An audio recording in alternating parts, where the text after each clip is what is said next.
I'm doing this video to prove a point. Chris Graham, Augusta Free Press. The point is that I'm trying to make, I guess, is people on YouTube and on the internet in general, they don't want the actual good news. They want the salacious stuff.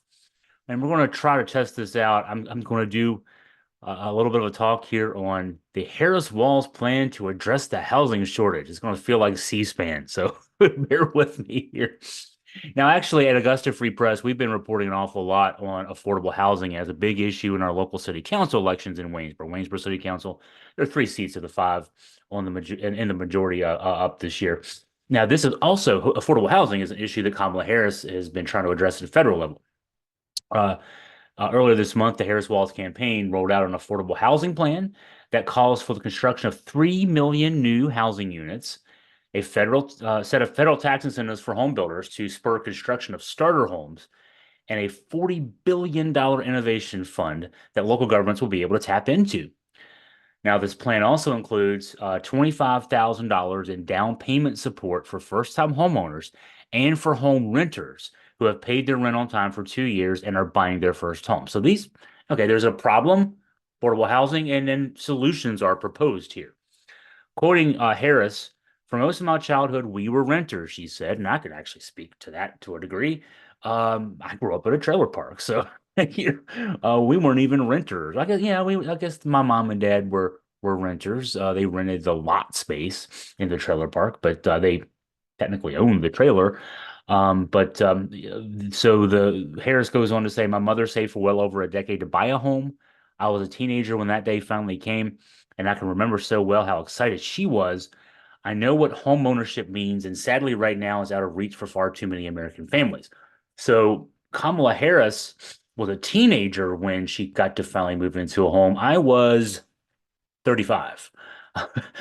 Grew up in a trailer park, got myself into the University of Virginia, got through UVA, worked in the news business for a good number of years, not making a lot of money before starting my own business in the news. And then eventually at 35, moving into a home that was a rental home. I didn't even live in a rental home until I was 35. Lived in trailers and apartments all my life, small apartments when they were available. We finally bought, I'm trying to think how old was I? 39 when I finally owned a home, buying a home, mortgage, and everything else. So late in life for me too, a little bit later than even for Kamala. Um, Now, we know from our coverage of the home affordable housing issue in Waynesboro that the solution to the local housing shortage isn't something that a local government can do on its own. The home construction market is going to naturally gravitate towards building pricier homes without a push in the form of tax incentives to make starter homes more profitable. I mean, I can understand that. I grew up with nothing, but I can understand that if you're in the business of building homes, you're going to want to make as much profit from that as you can. And you're going to make more profit building and selling more expensive homes. I understand that. That's where tax incentives come in. If you can put together a package of tax incentives at the state and federal level, honestly, that's going to make it so that okay, well, I'm doing the calculus. If I'm a home builder, I can make this much money doing this kind of thing. I can make this much money doing this. It's not even just being altruistic. It's making money, and that's just the way the world works. As much as we're pushing our local city council to address the housing shortage, there's just not that much that can be done at the local level that would allow our city to work with home builders to get more affordable housing options on the market without actual dollars that can be drawn down. So that's tax incentives, but that's also this $40 billion innovation fund that the Harris-Walz plan is putting together here. Now, Harris has also vowed, and this is a separate part of her plan, to crack down on corporate landlords buying housing and renting them at high prices. We've actually covered that issue here too. We know that's going on in our community too. We've been writing about that here just in the last couple of weeks. We are making affordable housing the #1 issue in our local city council election from Augusta Free Press's standpoint.